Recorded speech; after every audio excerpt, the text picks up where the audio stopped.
好學貓。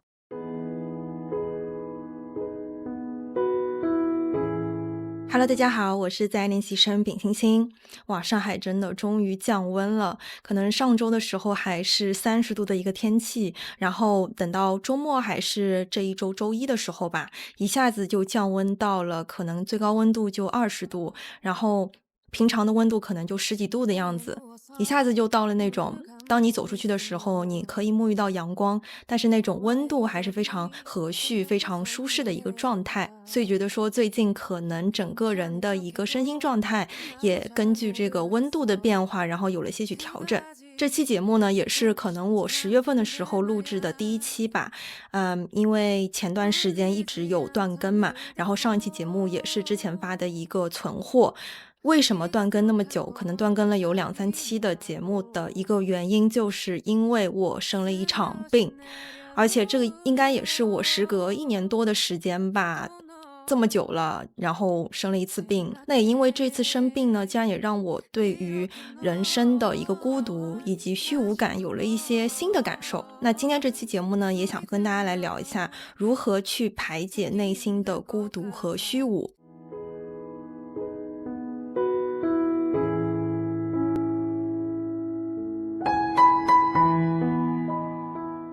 那為什麼想要去聊到這個主題？那也是前幾期節目的時候已經有聊過了，就是當代年輕人如何去對抗長期孤獨和短期孤獨這一期節目。其實我目前的心境跟那一期節目的心境的感受是很不一樣的。那期節目裡面有提到說如何對抗長期孤獨，這個話題其實遭到了非常多網友以及大家聽友的一些負面的聲音，或者說是不太一致的聲音吧。就我在這個節目裡面有跟大家說，如果你想要去對抗長期孤獨的話，你必須要去思考一個問題，就是當你老了之後，如果你沒有小孩也沒有你的伴侶的話，你是否可以依舊豐盈的，依舊很充實的去生活？你能否去面對這樣一個現實？當時我也疊假嘛，我就說本主播是一個非常傳統的人，然後我自己去評判了一下，我個人認為我是沒有這個能力的，所以我就跟大家介紹了說我怎麼樣子努力的去尋找伴侶。但是在這一次生病之後，我覺得我對於這樣的一個想法是進行了一些翻天覆地的變化的。那因為什麼呢？就是因為這一次生病讓我感受到了人的脆弱，以及感受到了莫大的孤獨和虛無感。那是怎麼樣子一回事呢？就是我在國慶的時候，前2天我還是一個很快樂的快樂小狗的一個狀態，就是各種的出去玩，然後跟我男朋友見面啊之類的。然後等到第3天的時候，突然一下子那一天早上醒過來之后，我發現我的牙齒有點痛，就這種痛感是我人生當中非常陌生的，就我之前好像也沒有經歷過牙痛，除了是我有一次拔智齒的時候，就是我右邊的智齒拔掉的那個時候確實很疼，然後嘴巴張不開，然後臉又腫啊什麼的。但是這一次是頭一次，就是說單純的牙疼。然後後面呢，就感覺當我去大笑的時候，就是我的嘴巴可能咧得很大，那個時候呢，我的牙這邊就會被拉扯到，然後就會感覺到疼痛感。後面呢，我就嘗試說，這到底怎麼回事？可能就是因為昨天晚上我吃薯片的時候，然後那個薯片的渣渣落在了我的那個智齒的一個縫隙裡面。就大家智齒可能是生長出來還未生長出來一個狀態的時候呢，它是有盲袋的。那我那個智齒那個空隙的地方可能就是卡住了這樣子的一個薯片，然後導致呢它第2天的時候就發炎了。那一天的時候我就感覺自己整個人就不太對了，就吃飯好像碰到這裡的话就会很痛。那一天我基本上就吃得很清淡，當天中午的時候呢就是吃了番茄飯，就是番茄糊糊炒幾個番茄，然後飯放下去，然後放點水，然後什麼白胡椒粉啊，有一些很簡单的一些調味，就是一個番茄糊糊的一個狀態。然後那個時候我吃的時候我還覺得還挺好吃的，就今天咱們又是一个健康飲食了。當天晚上呢我還去奶奶家吃飯了，但是到晚上的時候我已經發現我自己進食已經是非常的緩慢了，就是因為這邊疼嘛，然後你的牙你的之後你的嘴巴也張不開，所以你的咀嚼的速度也是非常的緩慢的。那本來呢，这個國慶假期我有安排非常多的一些事情，比如說我想要自媒體什麼的再去努力的去學習一下，包括是說我當時有安排在周5號以及6號的時候會跟我媽媽一起去寧波去旅遊。但是這個牙痛這個事兒吧，一下子出現了之後，我就感覺自己不對勁了。特別是到第二天之後，我發現我整個人更加難受了。現在我已經有點依稀記不清楚了，但是那個時候我自己心裡面就有一個保命的一個想法出現，就是我一定要跟我媽說，媽，咱們真的這次去不了寧波了，因為去寧波要吃海鮮嘛，然後海鮮又是那種發物，所以如果我吃了的話，我可能牙齒的情況就會更加嚴重。那當時在奶奶家那一天呢，奶奶是燒了大頭蝦，還燒了鴿子湯什麼的。我那時候為了保命啊，我就搜了一下，就是說哪些食物能吃，哪些不能吃，然後我就排除掉了大頭蝦和醬鴨這幾個可能醃制類食品啊，或者是海鮮類的河蝦類的食品我都不吃了，但是我吃了那個鴿子。結果第二天我又搜了一下那個 AI， 然後他就跟我說鴿子它也是一個發物。我心想說完了，今天我發的那麼嚴重的，難道原因就是我吃了這個鴿子嗎？哎，反正那幾天的時候呢，我從奶奶家回來之後，我也是處於一個保命的心態，我就在家裡面再補足了一些關愛牙齒的一些藥物，比如說漱口水，然後消炎的甲硝唑，還有其他的，像是那個針筒，就是醫用的那種針筒，然後它的口子可能就是比較小吧，但是比冲牙器那種的会稍微溫和一點，因為你可以自己去那個滋那個水，就這樣子可以去沖洗你的那個發炎的地方，包括是說每次吃完飯之後刷牙之後呢，還要用鹽水去蕩我那個嘴巴，就是發炎的那個地方，可能會好的稍微快一點。那這些操作之後啊，還進行保命動作，就是把我媽給召喚回來了啊。那幾天就是完全是一個病號的狀態，我媽呢就是想着法子給我去做吃的，但是那時候我已經說不了話了，就非常的嚴重吧，就真的是話也不能講，而且晚上睡覺的時候，你會感覺你的吞咽是有障礙的，因為當你這邊腫起來的時候，我是有明顯的看到我這邊牙肉就是紅了，然後腫起來了，導致它連帶了我的那個喉嚨。當我去咽口水的時候，我的喉嚨就非常的疼，所以就導致我每次進行這個吞咽的動作的時候，就不是一件無感的事情了，它是一件有感，並且我需要鼓起勇氣才能去做的事情。因為當你人沒有生病的時候，你是不會感受到說，哎，我身體上哪一邊的器官我是有明顯的知覺的。就像是我目前已經痊癒的狀態，你讓我再去做吞咽動作，你哪一次吞咽了，你是幾秒之前吞咽的，我是完全沒有知覺的。但是當你真的難受的时候，你就是非常清晰的能知道，哦，我現在要咽口水，我下一秒鐘如果再咽口水的話，我会很難受啊。就這些感受，在那個時候，我整個人的難受的感覺就是在不斷的去發酵和一個放大的。然後每一天的時候又覺得很餓，但是又吃不進去東西，就只能吃那一些流狀的非常爛糊的那些東西，可能吃一個香蕉我要把它搗成泥，然後慢慢的把它放到嘴裡面，可能一根香蕉就要吃10幾20分鐘。但是每一天進食的時候，我又會覺得久違的感覺到還挺開心的，腦海裡面又想說，哎呀，我好想吃炸雞，我好想吃什麼什麼其他的一些垃圾食品之類的，就一下子又開始懷念起之前自己很健康的時候的那一些生活的狀態。這段時間為什麼會讓我感覺到無盡的孤獨和虛無感呢？就是因為當我的身體在跟這一些疼痛去做抗爭的時候，我的大腦它就停滯了，我的大腦它是無法再去處理那一些需要高精力去做的一些事情，比如說我需要去思考的一些工作上面的事情呢，或者是我自媒體上面的精進的一些問題，我想要看綜藝也好，還是說去學習啊也好，去看書也好，在那個時刻我的大腦簡直就是完全停滯的狀態，因為我已经無暇去顧及那一些精神層面的了，我只想要把我的身體給克服過去。我那時候我大腦裡面就是只有一個念頭，就是我好痛，我好痛，我真的很痛。我沒有任何的精力我再要去思考就是更加高維度的啊，我要去更新自媒體，去更新視頻，去更新播客，我實在沒有那個力氣再去做任何的一些需要費力的事情了，所以導致說那幾天其實我過得非常的重複啊，就是咱們久違的國慶小長假那幾天我過得很重複，就是一直在刷手機啊，刷小紅書、刷抖音、刷微博，就來回的切換，因為我的大腦它只能去處理這一些碎片化的東西、簡單的東西。我如果再去做那些高階的需要耗費一點點力氣的事情，我就會非常的累，就完全沒有這個力氣去處理這些事兒啊。雖然有些大佬他們可能就是哪怕自己發着燒38度多的，但是他可以依舊工作，依舊開會，我覺得他們是一個非常有責任感的人。但是對於我來說，我也不算是一個高精力人群。我在這些感受到身體疼痛的時刻，我真的只想要好好的休息。但是休息也不單是睡覺这一件事情啊，雖然那幾天一直也有在睡覺啦，就可能下午2點鐘會睡到5點鐘，然後晚上接着去入睡。但是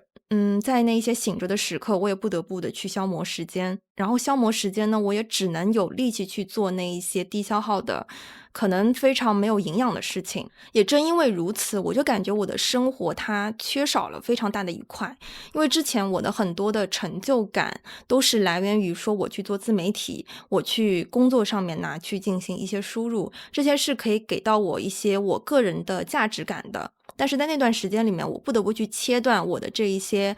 個人價值感的一些信息的輸入來源，包括是說在國慶的時候還有非常好的歌劇啊、音樂會在去演出當中，但我也因為我的身體原因去不了，以及家庭的聚會我也去不了，就很多事情我發現我都做不了了，包括是說我本來計劃好的一些旅行的行程，也因為我的牙齒問題也只能被迫的去取消，就我的生活一下子就從一個高階的我可能有個人價值感的一個維度，一下子降到了是說我只想要去克服掉我身體的疼痛這樣的一個階段。其實我會覺得我整個人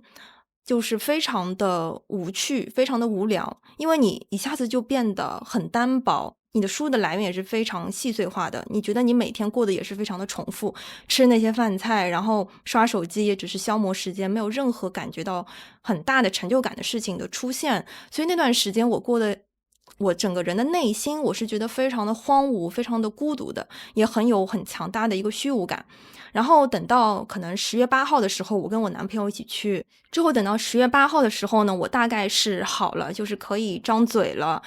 也有感覺到自己的牙在慢慢的恢復和变好，就可以慢慢的去吃飯了。那一天呢，正好也是很早之前就跟我男朋友約好了，我要陪他去漫展的啊，咱們就是一個鼓起勇气，然後就跟他一起去漫展。但那天呢，我也是全程戴口罩，然後吃飯什麼的也非常的小心。但是那一天我其實跟他從早一起待到了晚上，從早上8、9點鐘咱們出發去漫展，包括到晚上吃好飯之後，那一整天我們都待在一起，但是我久違的感受到了我非常強烈的一種分離的焦慮。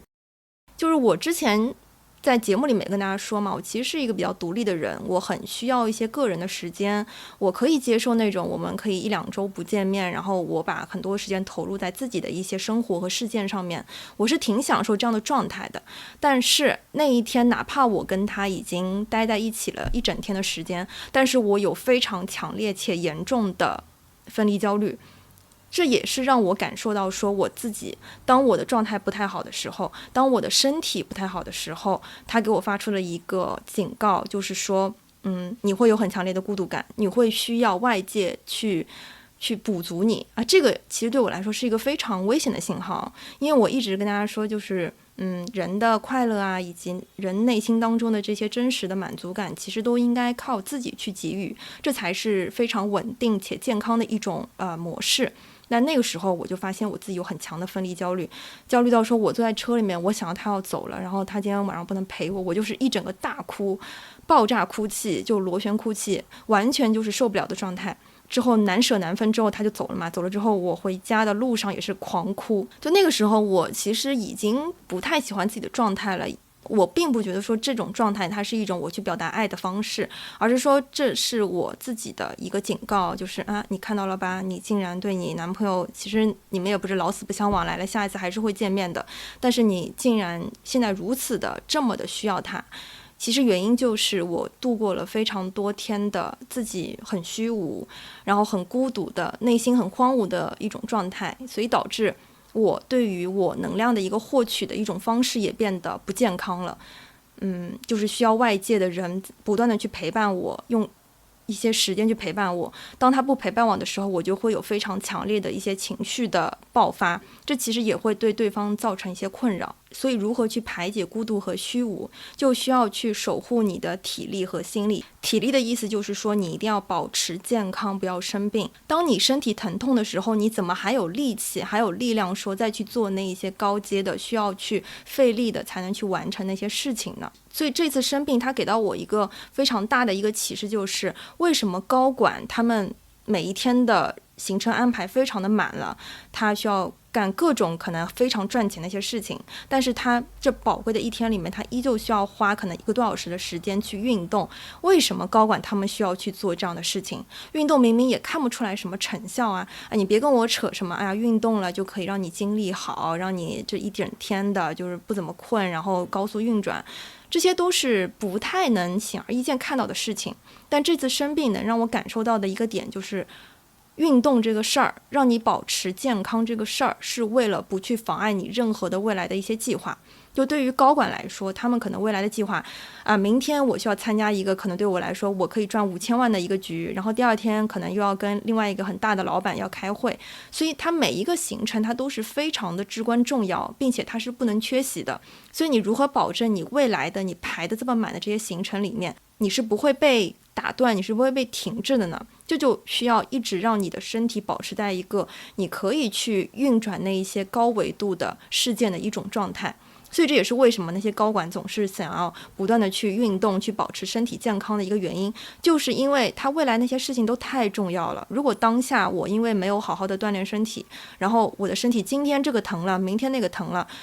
這個智齒發炎了，然後又發燒了，你怎麼樣再去保持一個很好的狀態去面對這一些非常重大的事件呢？就對於我們普通人來說，就本主播，可能我之前的時候國慶節已經安排好了啊，我今天要去咖啡館，明天要去 City Walk， 然後要去寧波去旅遊這些事件。但是當我出現了智齒發炎，我的身體得到一些重創的時候，我只能去停滯我所有的一些計劃，去處理這個我身體不適的一個情況。我的整個所有的步調全部都被打亂了，而且還是咱們是靠嘴吃飯的啊！我這個智齒發炎之後，我連播客都錄不了了，這就讓我所有的一些社交媒體的一些平台都完全是停更的狀態。很多人問，哎，主播你為什麼不更新？那我只能跟大家說啊，抱歉，我智齒發炎了，我說不了話，或者是說，哎呀，我身體實在是不舒服。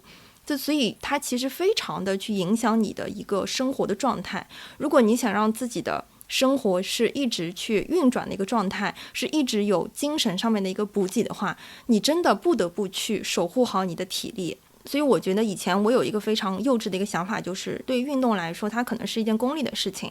之前在播客裡面跟大家分享過，就是我為什麼去運動，就是因為我想讓我的體態變得好看一點，所以我可能只會去做那一些體態的一些訓練。但是目前我就了解到了，說我整個人，我的這一個身體的整個的一個狀態它是好的。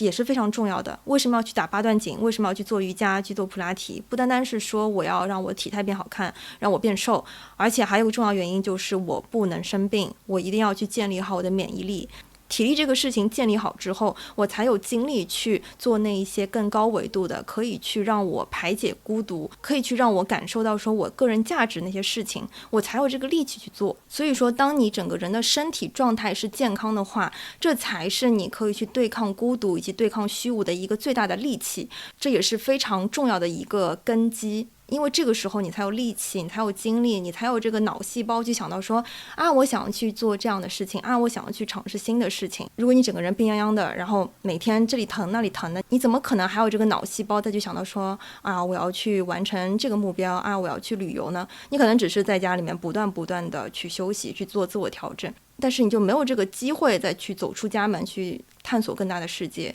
去探索更高維度的你想完成的那些事情，所以你才会感受到无盡的一些孤獨和虛無感，就是因為你整個人的身體狀態是很差的，身體狀態差，這就導致說你只能有力氣去做那一些低精力的事情，比如說刷手機，比如說去不斷的浪費時間。這也是為啥你一直感受到很孤獨很虛無的一個重大的原因。當人的身體狀態它調整好了之後，他才有這個力氣去看更大的世界。那第二方面，如何去排解孤獨和虛無呢？就需要去守護好你的心力。心力這個事情它是建立在精神狀態的，那你肯定是要你的身體沒有任何疼痛，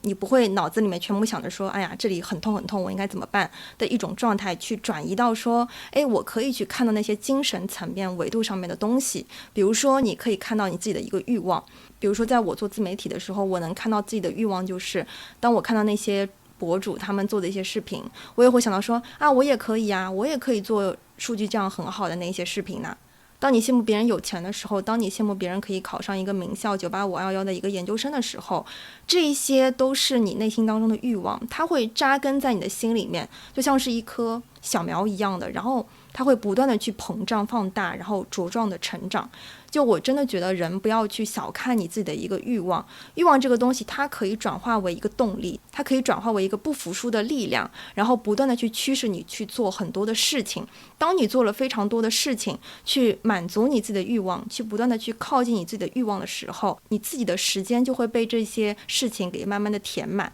所以這個時候其實你是不會感受到孤獨和虛無感的，因為慾望它就會給到你一個設定的一個目標嘛，然後你就會不斷的想要去追尋它。你每一天每一天的去做那一些去追求你慾望那些事情的話呢，你其實就會發現，我刷手機的時間它變得越來越短了，或者是我可以肉眼可見的去做到是說，我今天有做那一些離我自己目標更近的一些事情，那我对於我自身的認可也會變高，以及說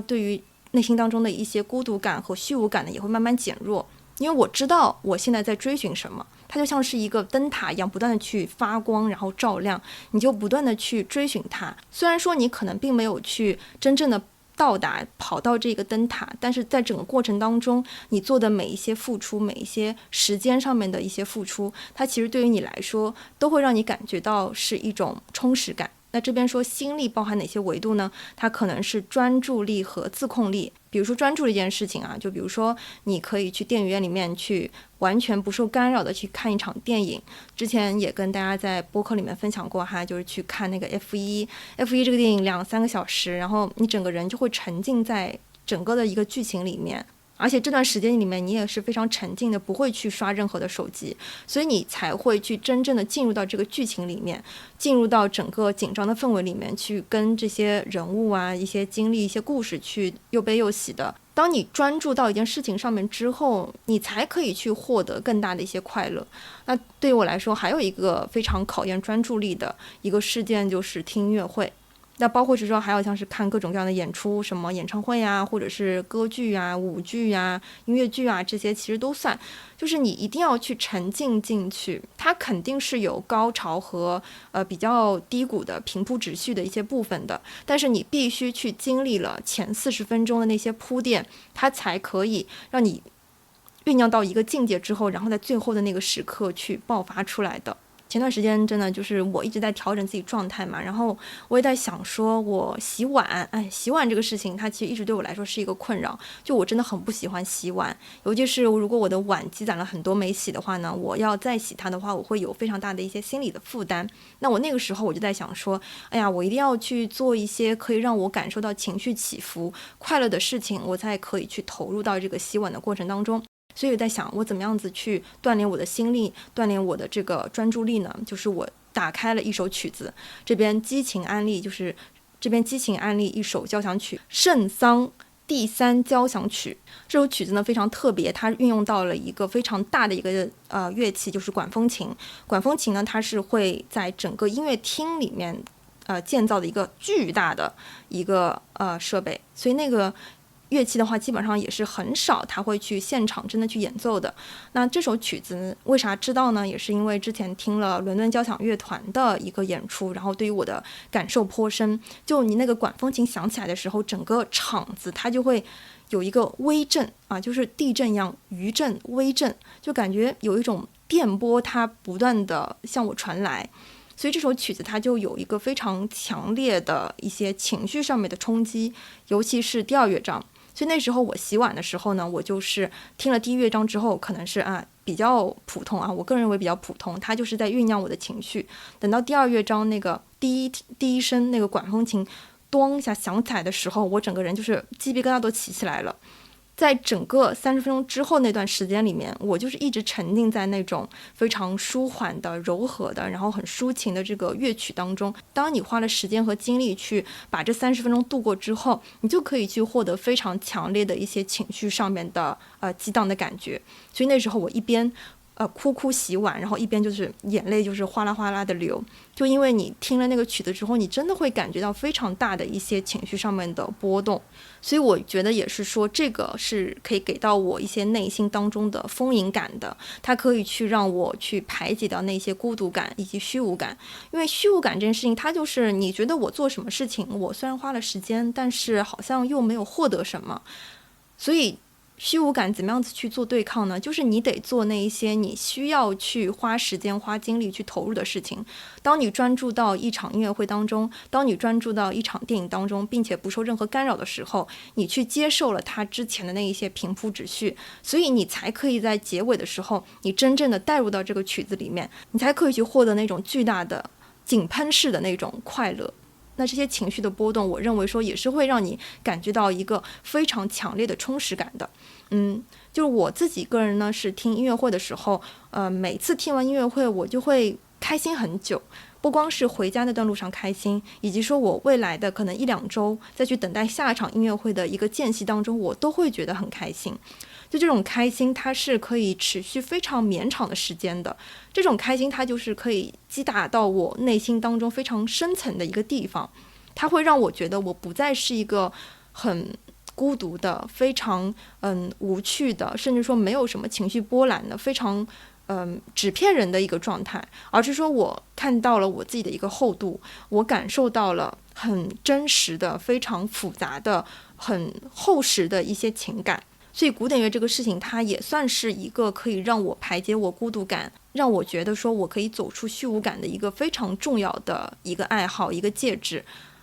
因為它，我才會感受到說我整個人是深厚的，我是厚實的，我是有層次的，我是能感受到那一些情緒的大喜大悲的。那這一些可以調動起情緒的事情，我認為也是說你會覺得自己有活人感的那些時刻，會讓我覺得我是有人陪伴的，我是有人被擁抱住的，我是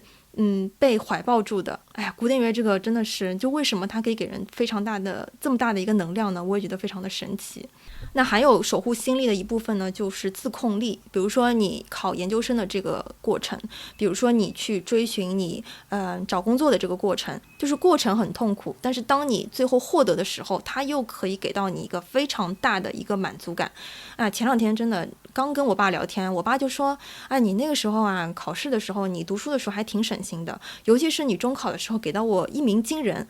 我第一次知道原來我中考給我爸的感受是一鳴驚人。因為那時候中考的時候呢，我初3的成績其實不太穩定，因為咱們這個區的考卷出特別難，然後我自己又不是一個非常擅長做難題目的一個選手，我可能技術比較扎實，但是難題呢就做不來，所以那時候的我的一些模擬考基本上的排位都是可能只能夠到我們區20-30就區重點的一個程度，所以我當時就覺得我能考上咱們區那個末流的一個市重點已經是我一個非常大的一個心願和目標了。但是最後咱們中考的時候呢，就考的還算是挺好的，就是每一科成績看起來都像是我可以發揮出來的，但是它加起來呢，又感覺還不錯。所以最後我可能上了一個中等偏上的一個市重點，然後那時候就是咱們有點光宗耀祖了還是怎麼的，就是可能我是我们家裡面非常少的一位考上市重點的一個小孩哈，所以我爸他就跟我表達說，哎呀，我真的非常的開心，就這一份開心真的持續了很久的時間。當我去讀書的時候，當我去軍訓的時候，當我一直在這所學校讀書的時候，我都很喜歡這所學校，我還去會拍我的那些很漂亮的校服我們那個校服是那種棒球服，就棗紅色的棒球服，就穿起來肯定是比咱們初中校服好看多了，就還挺時尚的，就會覺得自己考上市重點了，真的是一件很骄傲很開心的一個事情。那這份開心它也會持續很久。那我也非常理解，就是說我身邊有些人他們可能考上了復旦的研究生一些交大的研究生他也會不斷的去曬自己的一些學校那一些時刻，那一些我上學的時刻，就真的會讓人覺得很開心因為當你不斷的去投入一件你可能一直夢寐以求的事情，然後你完成它了之後，你真的會有非常強烈的一些成就感，以及你對於自身的一種認可，它就是可以去擊打你的一些孤獨感和虛無感的。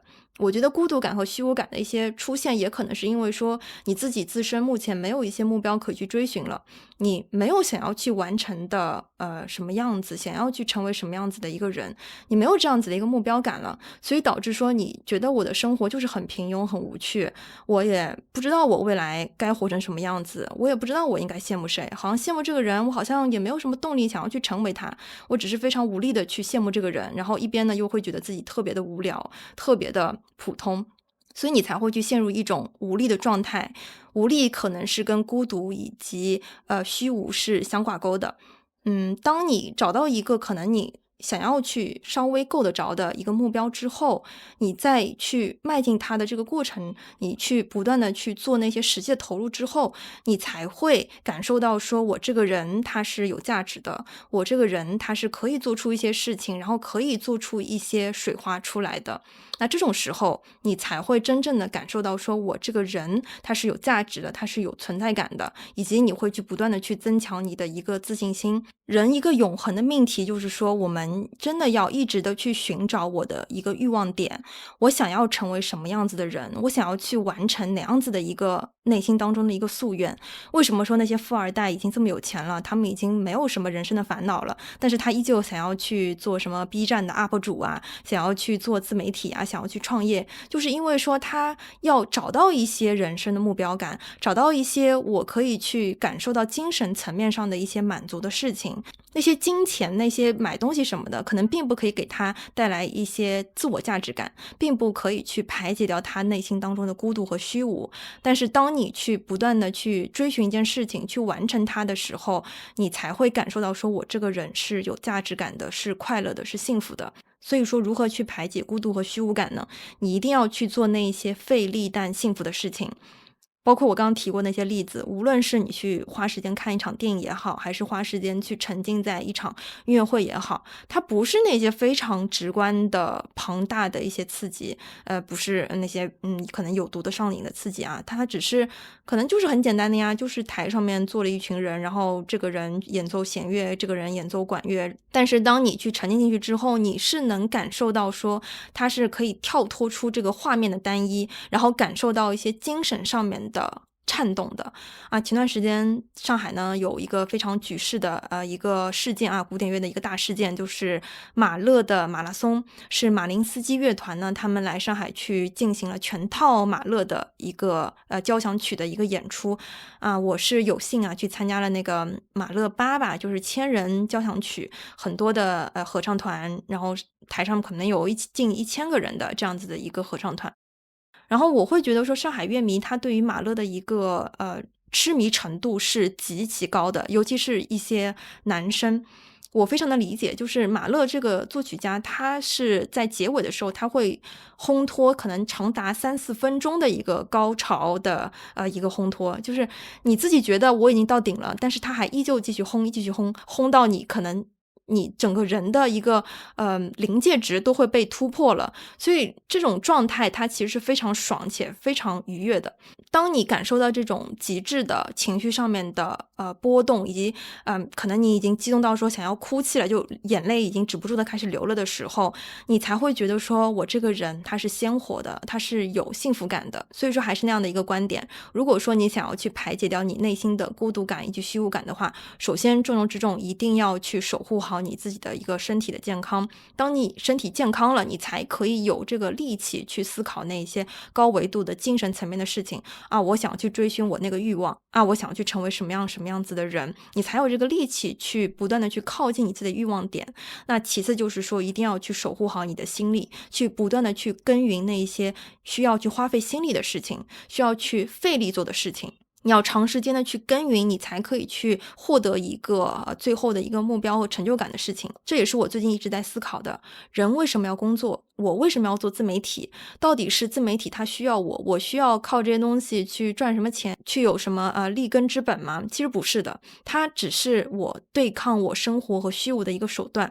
當我有了工作之後，当我有了自媒体之後，我有一個我一直想要成為一個可能1萬多的一個小紅書的一個博主，我不断的去追尋它的這個過程，它其實給了我生活非常多的一些動力，以及說我發現我自己有事可幹了。它也可以給到我一些非常豐富的情感，比如说我因為我的工作又悲又喜，我能感受到疲憊，我也能感受到工作可能一個項目完成時候的一些成就感。那以及說我一個視頻發出去之後，它的反響是好的嗎？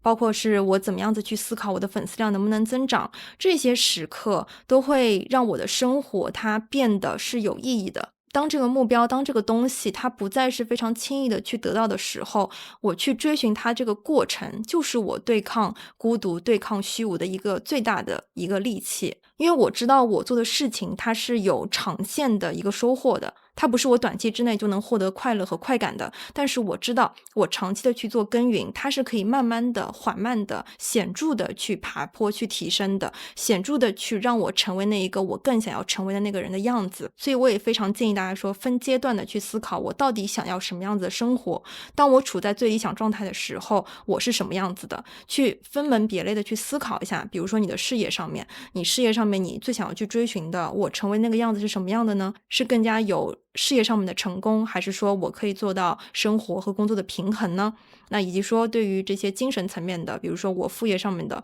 我到底想要成為什麼樣子的一個博主，去成為一個賺錢多多博主呢？還是說我又可以去表達我自己，又可以和聽眾去建立很多連接，然後又可以在我數據很好的一個情況呢？我到底想成為什麼樣子的一個人？當我去思考好我的這些慾望，我羨慕什麼樣子的人生，我想要成為什麼樣子的人生之後，我就真的會非常自然的去萌生出我對於生活生存的一個動力。我知道說我每天我應該幹什麼事情了，我應該去做什麼樣子的一些費力的需要去投入的事情了。可能這個過程它是一波三折的，這個工作很累，然後花你的很多時間，這個自媒體你這個怎麼也做不出來，你這個賬號可能就10幾個讚，就一直處於這個狀態，但是它會一直的去做更新和迭代。就是你的心情可能是哎呀我好差，我為什麼這個又出不好，等到第二天又會變成了哎呀我還是可以的，我要再去思考一下到底哪裡不好。就是你的理性腦和感性腦在不斷的去做切換的。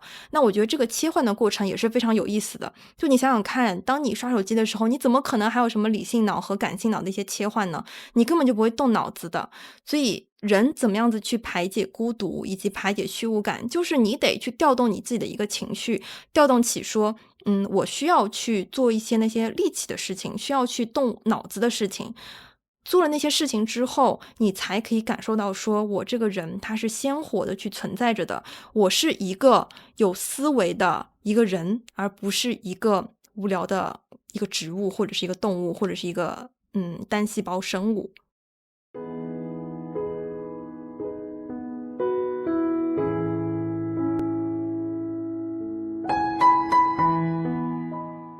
那本期節目就到這裡啦，也希望大家可以早日的去找到你想要成為的樣子，去找到你的慾望，去找到你的目標，然後不斷的去邁向你的目標和你的慾望。這個過程，我相信你可以感受到那些快樂，感受到那些幸福，感受到一些很強烈的酸甜苦辣的感覺。那這些感受的出現，就是你對抗孤獨以及对抗虛無的一個非常強大。期待與你下期再見，祝你健康，祝你幸福，拜拜。好學貓。